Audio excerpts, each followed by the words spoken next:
Thank you to my panelists for joining me today. I've really enjoyed having conversations with all three of you over the last few weeks about sovereign AI and what it means. So as we often do in these sessions, it kind of feels like we're going to continue those conversations, but in front of an audience where we're actually able to kind of bring that to life. And then we'll open up for a few questions from the audience as well. So I'm going to ask our panelists to raise your voices just so everyone can hear here as well. And we've got a little microphone here picking up the questions. So first of all, can I ask you to introduce yourself and tell us a little bit about your background and why you think that might be relevant to the conversation about sovereign AI. And I'll start with Isvari first. Awesome. Hi, I'm Isvari Mohan. I am the founder of UVoice. We are a new social media marketplace that rewards impact.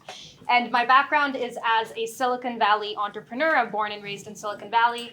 And then as a DC lawyer representing a lot of Fortune 500s and the DC government in cyber, tech, AI, data privacy, security. So I'm very passionate about building something here and in the rest of the world that is better than what we sort of created in the US, part of which I feel kind of responsible for, and which is causing a lot of harm. And I do think it's very important to have alternatives and to have soft and hard power to build something better in other parts of the world.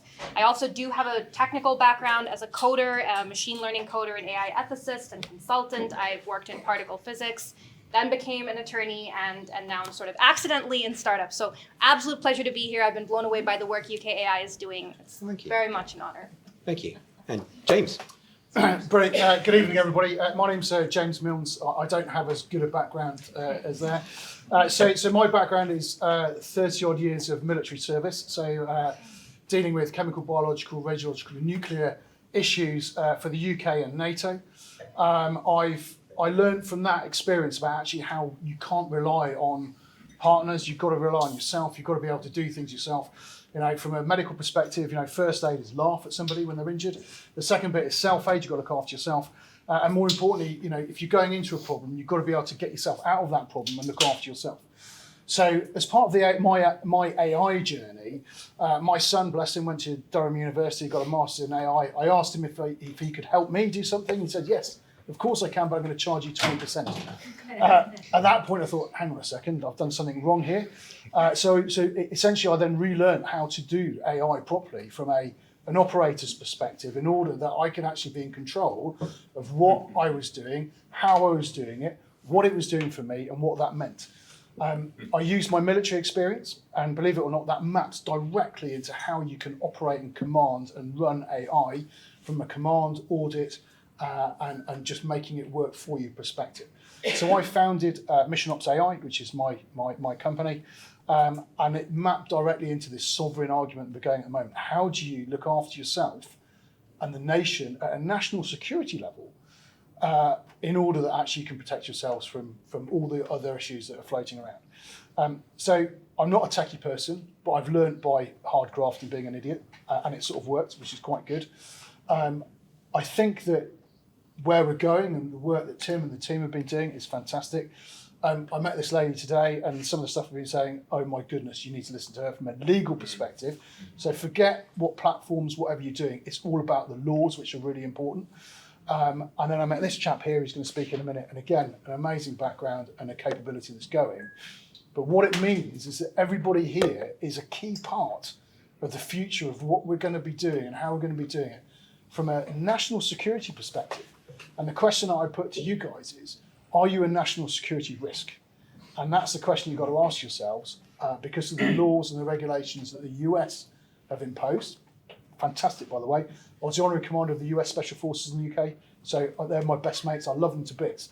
But what they've done is created an amazing data and AI envelope that protects them from the rest of the world through their laws and legislations, which you've got to understand. Because if you don't understand that, then it doesn't really matter what else you're doing. And if we haven't got that control, then we've got an issue. So that was what Mission Ops AI was about. That's what I'm going to hopefully chat to you guys about. And apologies for going on too much. I'm going to pass over to Chris now. There we go. Great, thanks, James. Good. So we've got a lawyer and an officer. So I would be a grunt. But Operator. I was in the army as well. I started off in care, moved into the army, and now I run an AI company doing foundational models and data centers. And really, just, I suppose, my life has meant that nobody's really ever helped. So why can't we do it ourselves? And I'm from Manchester as well, which literally gave the world good football. Gave the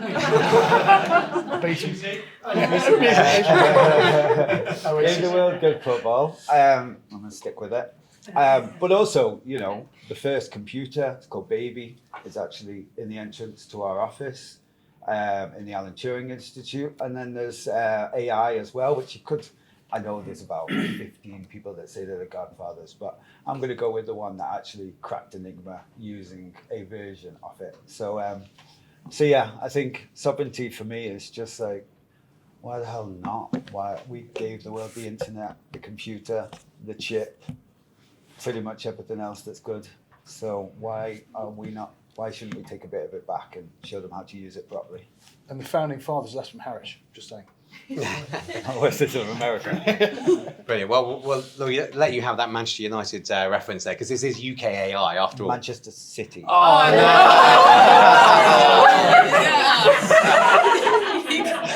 I thought we were going to be discussing sovereign AI, but actually we're going to get quickly into kind of which football team's better. Awesome.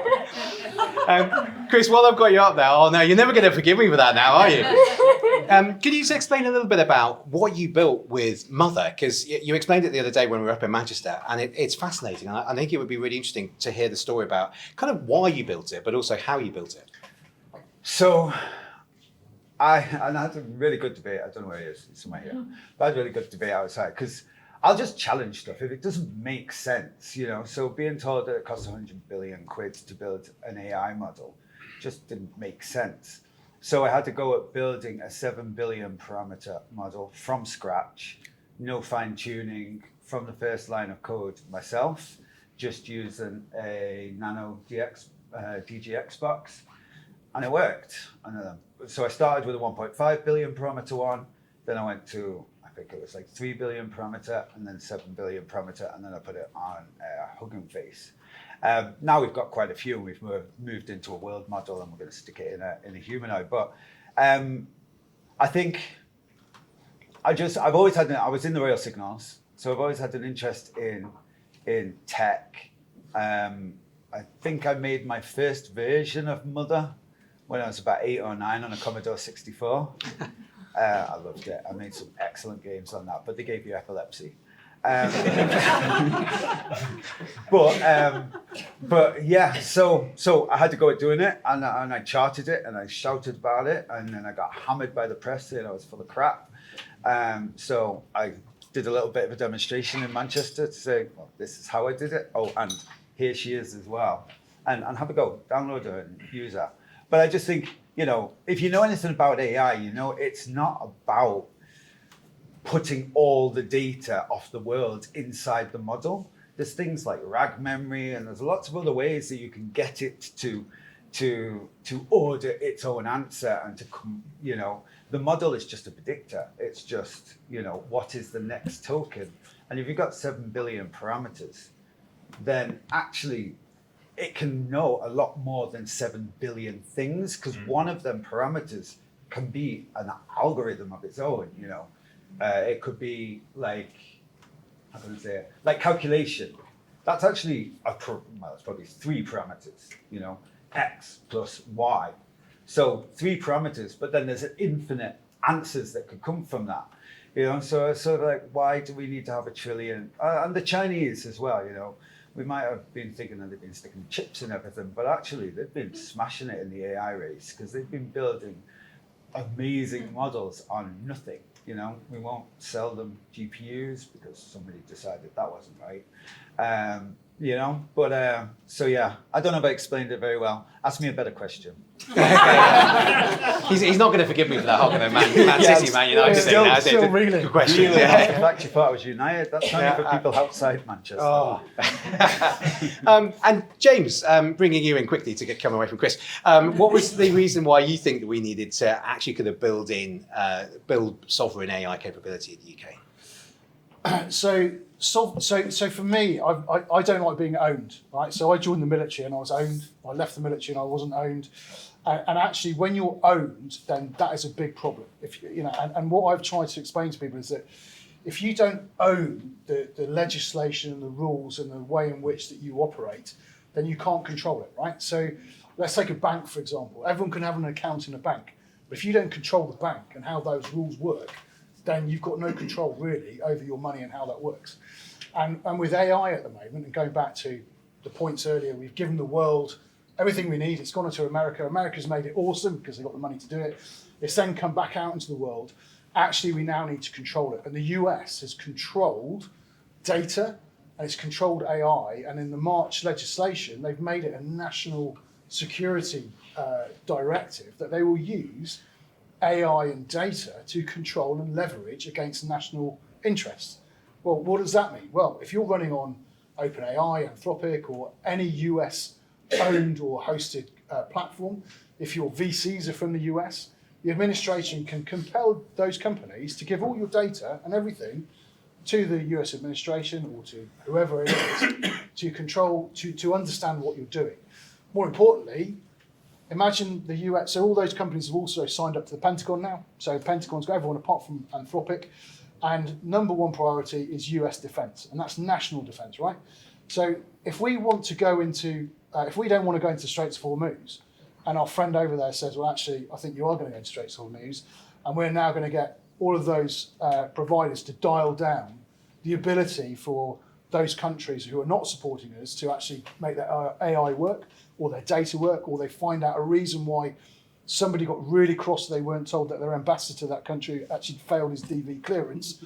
And oh, look, here's the proof that you didn't, oh, no, you didn't. So imagine having all of that because you run through Microsoft, you run through all of those other things. Suddenly you're not in any control, and therefore the leverage has gone. So you're not, so whilst you think you've got control, you've got freedom of action, you don't. And that is a real problem at a national security level, which is why I go back to that every single person who's involved in AI is absolutely responsible, because what we've got to do as a nation is maintain our companies, our organisations, our local government, whatever that might be that your apps, your capabilities are supporting, that it can function, even if a country that controls what you think is that power, that you can't be turned off. So you've got to have multiple systems running, you've got to have multiple levels of resilience, and actually we, as a nation and national, or even as companies, organisations, you've got to be in control of your own stuff. And that to me is what it's all about. Getting in is easy, right?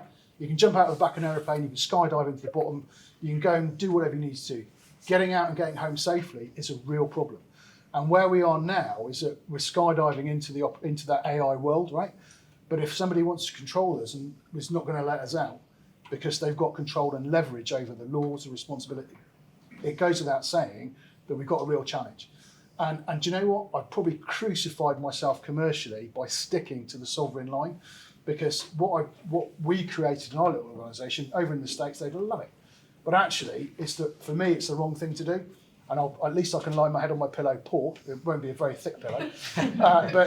But I know that what I've done is done the right thing, which is why I think it's quite important to start spreading that message here, because we do need to invest in the UK.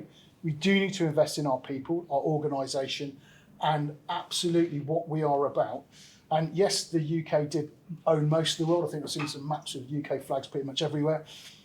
We've done that. The world is coming around again. If we get it wrong now, the US will genuinely pretty much own and control the whole world through data and their legislation. And I love the US, and what they've done is brilliant, by the way, but we've got to do that for ourselves, to protect ourselves, to provide our own national sovereignty, our own national security, in order that we can do what we want, when we want to do it, without any external leverage. And that is why I got into sovereign AI. Round's complete. Apologies, Tim. No, that was good. That was a good overview. Thank you. And I think sort of building on that sort of theme as well, we've had some really interesting conversations about your background and some of the reasons why you wanted to be involved in this space and some of the things you saw in Silicon Valley as well. So I'll kind of ask the same question to you as well, but from that perspective, what's important for you about building that sovereign capability? Yeah, absolutely. So I think from my background, all of that is true. And I think it's almost we're not scared enough, even with all those warnings. Whatever you see hit the public in terms of capabilities that companies like Google, Apple, Meta, Palantir, foundational data companies, OpenAI, the kinds of data they have access to, the way they use that power, how integrated they are with Washington, and the rooms in which these decisions are made by the same 5 men over and over again, that power is underestimated around the whole world.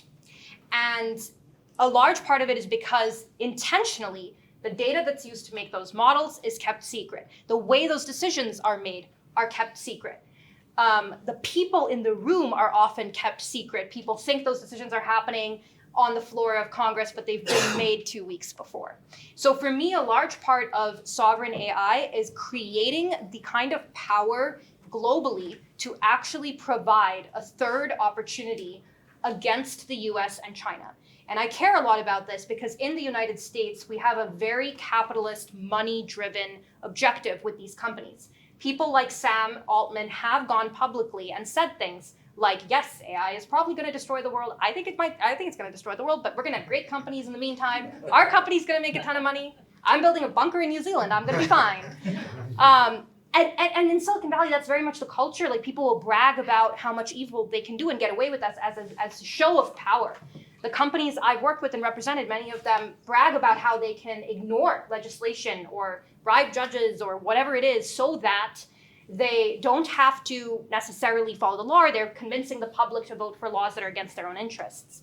So I think it's really important for open democracies, maybe the Commonwealth, maybe middle powers, however we want to call it, to have a third strong sovereign AI functionality. Tim spoke about it as well and how the UK can lead that. I believe the UK can lead that, whether that's through the Commonwealth and through that soft power, whether it's through just branding as open democracies, branding as helping other countries create data privacy structures where their data stays local.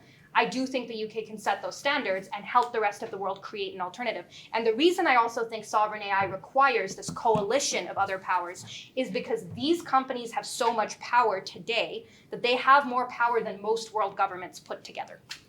They have it publicly, they have it privately. So we really need to create a group of people who are strong enough to stand up and say, hey, we are going to pass different laws and regulations. We're going to create our own thing. You're going to lose access to these markets if you don't abide by these standards. And so that is where I really think sovereign AI expands beyond British borders to British leadership. And that is something I'm very passionate about bringing here because I kind of understand how the US created that system and why it's so important for the rest of the world to emulate. Thanks. And Chris, you wanted to come in? I was just going to say, you're totally right, but do you not think we spend a bit too much time talking about what they're doing on the other side of the pond? Like, we didn't build the internet, we didn't invent the internet by looking around and going, oh, they're doing bad with it, so we're going to, we built something because we stuck our effort into it and, got rid of all the blinkers. And I just worry that, with AI, that we're chatting about what everyone else is doing a little bit too much, more than what we're doing. And I don't mean that's bad. And thank you for inviting me to your panel. And the 8-hour journey it took me to get here. But I don't want us to spend 5 years, and we're really good at that in this country, of spending 5 years. Look at, it took me 8 hours to get here. We bloody put 100 billion into a bloody railway that was meant to be getting me there in 20 minutes, but that's still not materialized because we just talk a lot about lots of stuff and we're really good at it. We procrastinate and But is that not this different paradigm that I was alluding to earlier on? That there's this first paradigm, which is the large language models, large data centers, and the second paradigm, which is the smaller language models, alternative models, open source on different types of data centers as well. Well, I would even challenge. And, a really good debate that I had earlier. What is a large language model? Are we just basing it on the amount of parameters that a model can do? Because that doesn't mean it's any better. ChatGPT talks a lot of rubbish 60% of the time. Do you know what I mean? Whereas you can pull up DeepSeek that doesn't talk half as much rubbish and it's only 7 billion parameters. So I don't know. I think we're using somebody else's terminology to talk about what a large language model is. We didn't say that. So I agree violently with you, by the way. Is it in this room? Too violent. Is that within this room? And so what I think we were trying to say is that the fundamental baseline to all of this, right, is who owns the data and the leverage that can actually control what happens. Okay. At the moment, the UK through procurement acts, through rules and regulations, stops a lot of SMEs and small companies actually engaging in the right process to actually enable us to grow.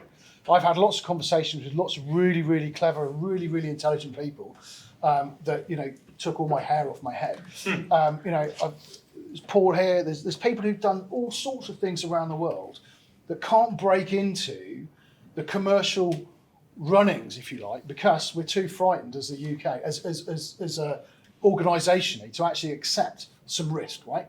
So you've got to take risk. If you don't take risk, you're not going to progress, you're not going to move on. And my experience of taking risk is actually empowering people, right, to do things, to make things happen, but giving them the guardrails, or not the guardrails, but the conditions within which they can succeed. And I think that to do that, we need to be able to audit what we do. We need to have the governance in place, and we need to have that compliance in place so that we understand what we're dealing with. There's no problems with using the big LLMs, whatever, but actually what you've got to be able to do is if they decide to switch off and go, no, I don't want it, you've got to be able to have Mother, or you've got to be able to have Mistral, or you've got to have something that's under GDPR or EU regulations that doesn't stop you from operating what you do. So where does this all go to? Well, you've got this baseline layer of US legislation that really, really, really I recommend everybody reads. And if you don't understand that, then don't do the AI. Cloud Act. The Cloud Act, FISA. There's a whole host of things. The March declaration by the US that puts AI and data on a national strategic footing. You've got to understand that, and if you don't understand that, then technically you're a national security risk to the UK. Then you've got to go work all the way through that, and you've got to understand actually where do you fit within that whole structure. And actually we then talk about audit, governance, and ensuring that you can develop things. So what I started out doing was looking, can I develop a load of agents that can do stuff for me so I don't have to do it because I'm lazy, basically? How do you do lazy leadership? How do you do what we do in the military, which is about empowering people to go and do a job without constraining them too much? It's called mission command, right? So you do that. And then I sort of built it all out. And anyway, suddenly it becomes like quite a cool system that actually does all that. Then I thought, how do I sell that? The next thing I see is, well, you've got no governance. You've got no this, you've got no that. Well, actually, no one's got the governance. So then you've got to build the governance spine. You've got to build the compliance spine. You've got to make sure that meets with the UKAI Act, the whatever regulations you're working to, and sign it all off, right? And once you signed all off, actually you can operate all the models you want. You can decide what is sovereign, as in, I was joking with people earlier that I don't care if anyone knows that my birthday's the 1st of January, right? We'll all get together here, hopefully, Tim. New Year's party, big fireworks and everything, we can do that. But I don't want anyone to know that it's 2005 is my year of birth, because I aged really badly. Right? So how do you prove that? Okay, how do you go through that audit process to actually say, well, actually, James, you're probably lying. Well, not clearly, yeah, I am. But the point is that all fits into this whole structure of, what rules and regulations are you working to? How does your not only your systems function, but when those decisions are made by that system, how do you then audit that as well? And that then gives you that sovereignty bubble, right? So I've come up with sovereignty enabled or sovereignty capable. So you can still use all the big stuff out there, but if they decide to turn it off, can you switch fire really quickly and operate on your own? But do we want to have a big conversation of, like, we're in a room with entrepreneurs, don't we want to fail fast? Like, don't we want to break stuff? Don't we want to try and build it and see what it? Yeah. Within reason. There's a risk there, though. There isn't there? is. I mean, Isabel, do you want to come in here as well? Because I think that's I will say I love the attitude, the vibes. I think this is what we do need more of outside of Silicon Valley. It's like, okay, we want to take risks, we want to build new things, we want to set the standards. But at the same time, at this stage of where we are with large language models, however you define them, at some point I feel like it's a you know it when you see it type situation. We have to also think about how we are going to leverage the power we do have and the new companies we create against what already exists, because then we're actually a player in the room. I don't think we should be just responsive to the existing big players. I think this is actually what the EU has been doing. They think of themselves as like deregulating or standing up against it, but what they're doing is very just responsive to American companies. Yeah. But at the same time, when we build to get in that room and now to be one of the big players, along with DeepSeek, along with OpenAI, along with Dario, Anthropic, etc., we have to think about what we bring to the table that is unique enough, powerful enough, distinctive enough to then be a part of those rooms. And I don't necessarily think it's catch up if we find a vertical on which we are unique. And so I do think you want to develop new things and you want to create new things, and that means rewarding startups and rewarding this kind of energy, but we do need the kind of money, capital, and infrastructure to make it happen. But why do we need to be in that room? Because there's so much power in that room that to ignore it is to ignore it at our Well, peril. I They mean, already control so much The sun data. never set on this empire. That power dies. You know, questions. We'll ask questions at the end if that's okay. Okay, sorry. No, Otherwise, we'll be going. Exactly. Thank you. Sorry, carry on. But I just mean like power is like, it's a word. Like, what does it really mean? You know, do you have power because you can switch everyone's computer off in the house, or do you have, you know, like, I think still, I really strongly believe, honestly, my opinions are my own, just in case there's a reporter in here. But I really think like, even now, and I mean this with love and respect, like we're talking about what somebody else is doing. We should be talking about like, you know, what does everybody in this room, what are you building? How do we build it together? I don't want to be in there. But I think a part of it, right, is like, what are we doing with it? Like NHS, for example, has a massive amount of data, very, very valuable, something that could be kept in the UK. We could be talking about how we can use it, how we can analyze that data, how we can secure it. Or if we're working with foreign companies, the power we can create by holding the ability to regulate, trade it, where the data is stored. You don't get to export those models, or if you're going to train on our data, we want stock, we want equity, we want this power. There's complicated deals we can make that we are choosing not to. Yeah. And so I think a part of why these companies have so much power is because the current UK government is giving them more power, but it's not just the UK. It's governments across the world. It's Nigeria, it's Argentina, it's India. These people are now starting to be in the room with these people. But do you And not think that's the the government issue. would give us more money if we weren't spending our time trying to be in that room? And we were saying, do you know what, actually, for the last 6 months, I've been getting together with British entrepreneurs, and we've managed to get enough money, because we've got quite a lot of money in this country. Just let me finish, just 1 second. And so we made a room over there, just to get my point out, otherwise I'll forget it. Yeah. But we made a room over there, you know, like, I'm a black Brit, I'm used to not being in the room. And so I don't need to be in the room anymore. We'll make another table.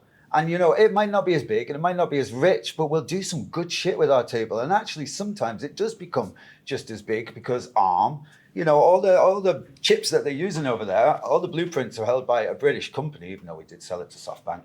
But, but do you know what I mean? Like I just really want to. We're here at UKAI, not UK plus the world AI. James, come in, but then I want to kind of move on and kind of say, actually, what is it that we're trying to build? But maybe that's what you were going to say anyway, James. So absolutely on it, right? So the problem we've got is that you've got all of this energy, we've got all this stuff, and what you've got to understand is the playing field you're on, okay? And the playing field is laws, it's regulation, it's those baselines, right? We can create anything, we can build anything in the UK. We know that, we can do it.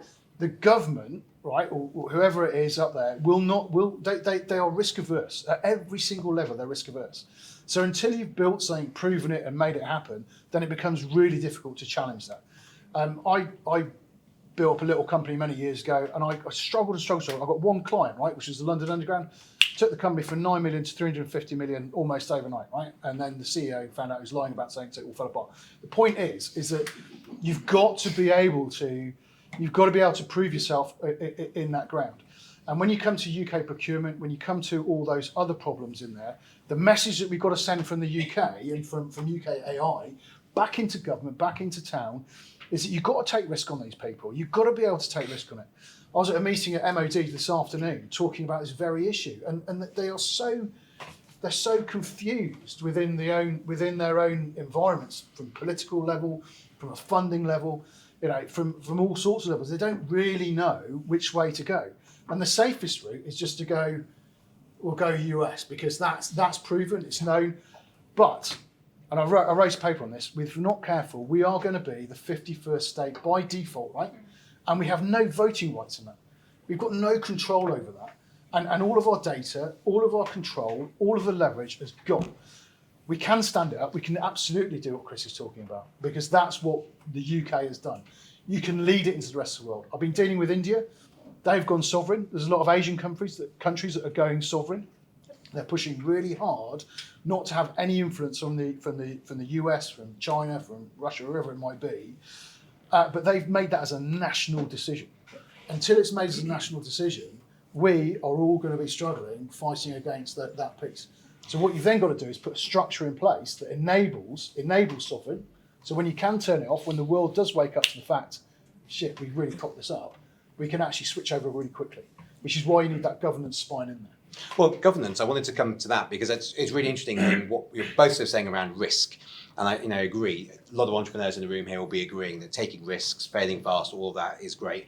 And if we're going to create some sort of alternative model, whether that be a different paradigm or a different type of model and not, a different type of room, that's all great.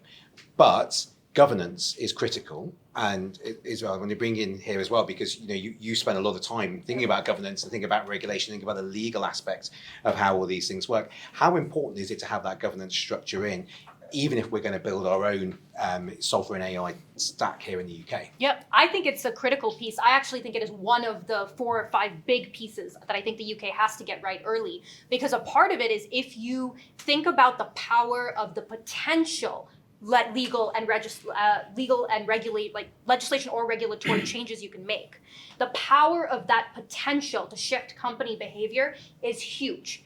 You don't even have to implement it yet to have conversations and to influence the behavior of companies, large and small, US, UK, China, just by talking about what sorts of legislation and regulation you want to pass, what sort of governance you want to create, and then what companies you bring to the table to discuss what it's going to look like. Because legislation and regulation decides winners and losers, even in America, almost more than anything else, because they're deciding what sorts of structures they want to see, which obviously favor companies that already have those structures.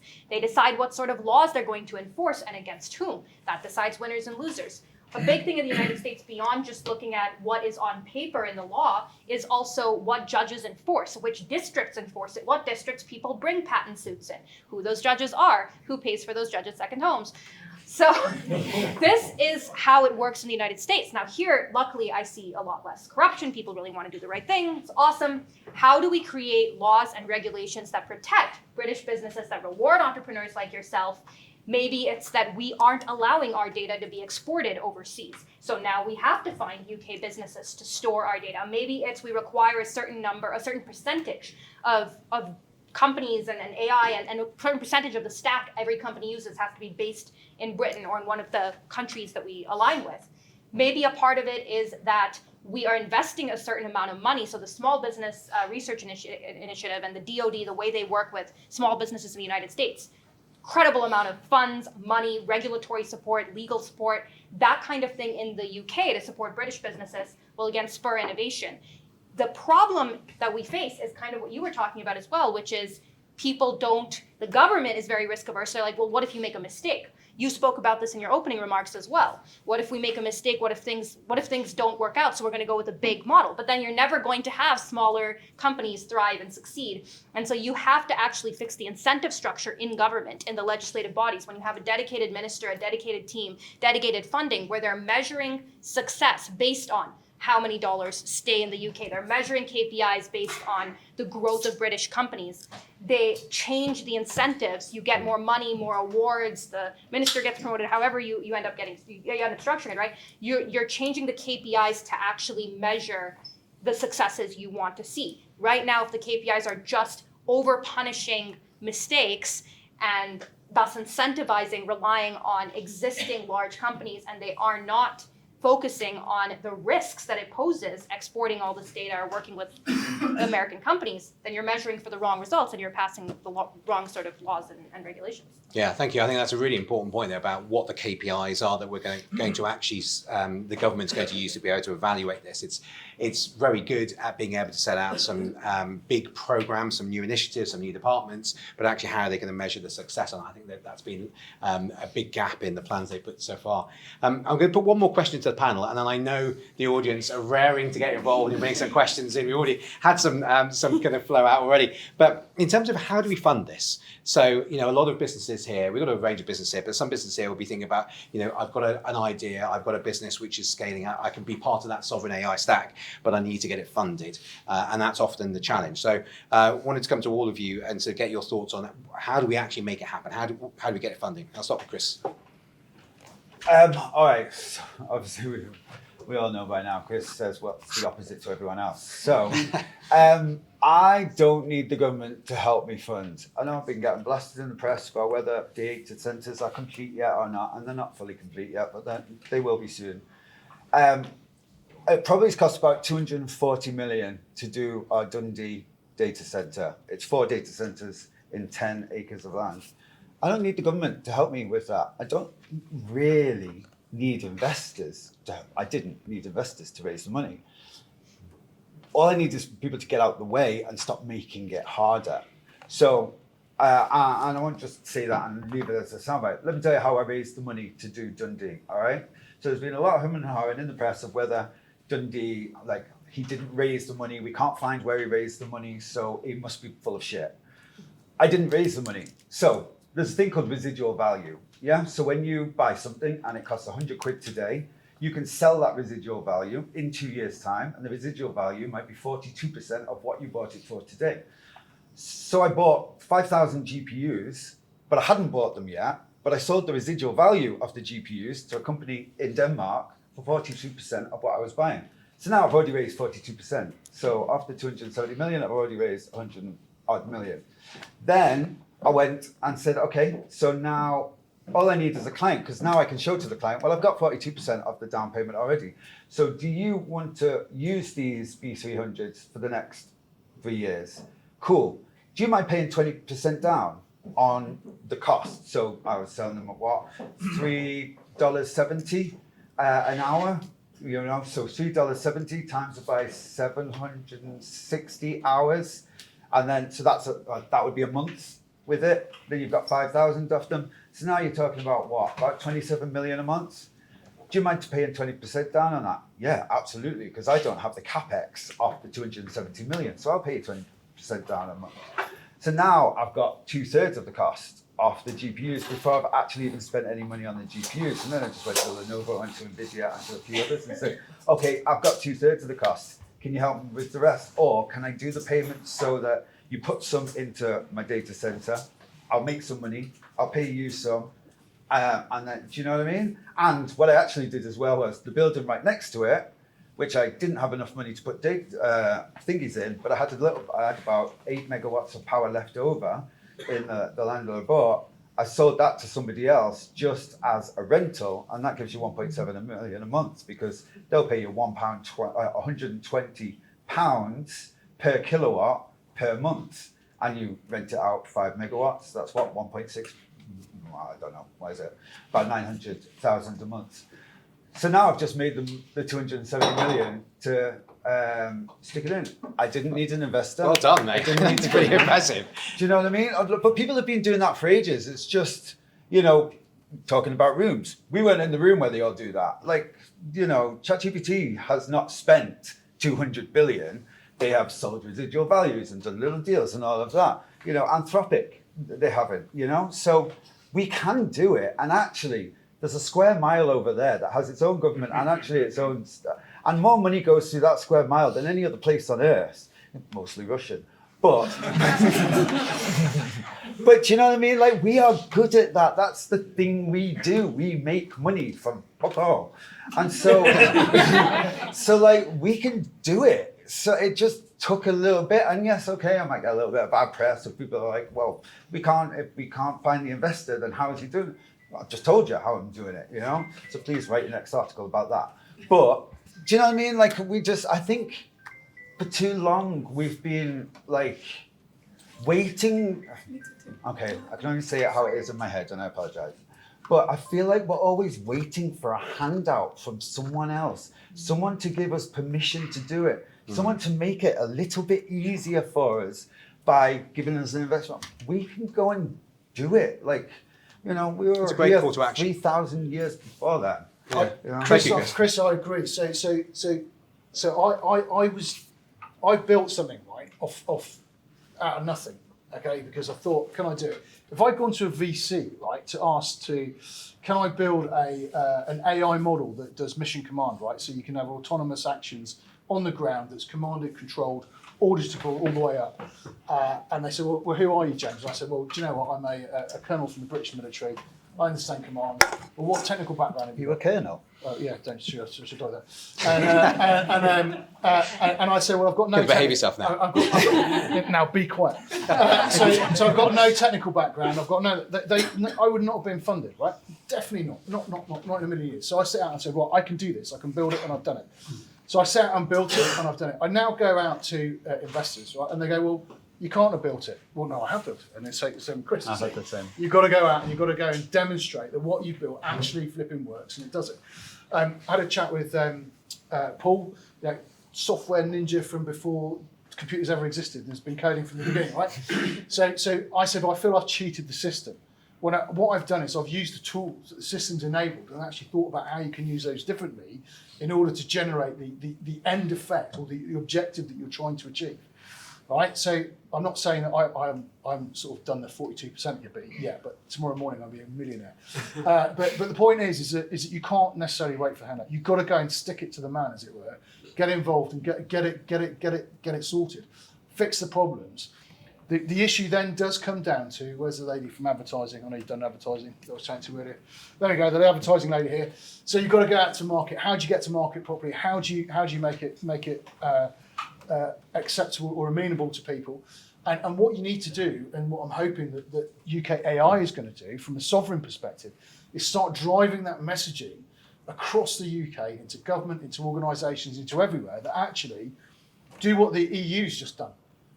Buy EU, buy European over US, not because it's cheaper or better, but because you're investing back into your people. And that's what we need to do. And that's the message that needs to go back up into town. And that's the message that needs to go out into everyone you're talking to. Why are we not buying WizKids or something from the US because it's $10 a pop? Well, because actually we're just giving it all to the US or to another country. What we should be doing is actually taking responsibility for ourselves and having that business resilience, having that planning in place that keeps your businesses going. And when it stops, you can't expect furlough again, for example, in pandemic times. You've got to set yourself out not to have the handout. And if you do that, work hard, fight hard, and be lean in what you do, then I think you probably can do all that sort of stuff, or we can. Amazing.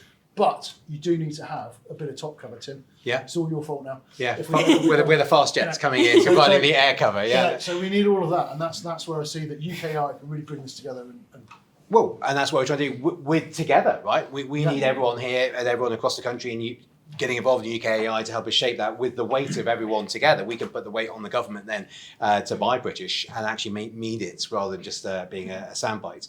I'm happy to share, I think, like a whole bunch of, I think, strategic and actionable ideas. I also probably have the most meta contrarian perspective. I don't think any of us have actually been disagreeing, so it's probably my meta disagreement. I think actually what you're saying, Chris, is like an essential part of the larger picture and possibly even the best way to succeed in the current environment. I think we want to find ways for you to succeed and other people who may not have your gumption and creativity also to succeed, so we get more businesses. And I think that what you're speaking about, like the cultural pushback you had, the bad press, the bad PR, is actually a critical thing we need to change. So I would say government, we talked a bit about laws and regulations. I think a part of it is also investing in strategic outcomes so that your business is clearly a huge success. You should be rewarded for it. You should be winning awards. You should be featured on the BBC, right? How do we get that to happen, right? Number two, I think we need actual capital, right? We need scaling funds. We see a lot of companies in the UK hit that 300 million number and then get acquired. Speaking of, when we talk about laws and regulations, we need to start having laws that prevent killer acquisitions. You can actually just ban killer acquisitions. If you're acquiring a British company, you don't get to kill it, right? We're going to start enforcing anti-monopoly law here. We're going to start rewarding companies for keeping British businesses alive if they're going to buy them out, or for investing capital here so that they're not selling to American companies as they grow. I think procurement preferences are a key. So this is like number three. A big part is where the government does spend its money, not because the government is all powerful or it needs to be the arbiter and all be all, but because it's one of the largest clients and purchasers in the world. Governments have a lot of money, so we want them to spend their money as a client for businesses like yours, both of yours, that are doing incredible work here. So I think it's also seeing the government as a client. And then I think finally it's what all of you can do in the room and what UKAI is doing well which is shifting culture so that you're rewarding entrepreneurs, you're rewarding startup founders who have creative ideas, you reward people who become wealthy off of those ideas or who are helping other people along the way. You create a culture of financial success that is focused on the impact you create. This is something I'm very passionate about. Silicon Valley has created that attitude. There's startup houses, there's that energy, there's that capital, there's the idea that success means you're doing a great job and people brag about it and they've created a supportive environment. I think that is something that leaders can create more here and that then convinces governments but also the world to be inspired by that soft power, those British entrepreneurial success stories that make people want to be a part of something bigger. And that intangible, the things that you're creating as a group and those intangible conversations we have like here today that bring people together in the room, I think are absolutely priceless. They're still in their infancy here compared to where they are in the Valley or in DC. And I think this is where a lot of the power lies in the long term. Wow, and I think you can take it to the world, by the way. This can go to absolutely to the world. You know, I've looked at this. The US has absolutely boxed themselves in a fantastic way to protect their own data and AI, right? So we are now an absolute opportunity. And I spoke to Tim about this probably 6-7 months ago. You know, it's an inflection point that everyone's got to get behind and everyone's just got to get to it. It might be painful, it might be fighting through some mud at the times, but actually if we get through this next 12, 18 months, 2 years corporately, then absolutely you can start taking this to the world. You know, India requires you to be a 51% owned company in India, that they own that part of it. The UK, for example, is the only country in the world now that doesn't have to share your source code with India, right? So actually, let's start making some deals around the rest of the world where you can actually develop and sell the sovereign AI that enables those countries to operate on their own independently and pass that over with all your skills and expertise and whatever you're developing and doing.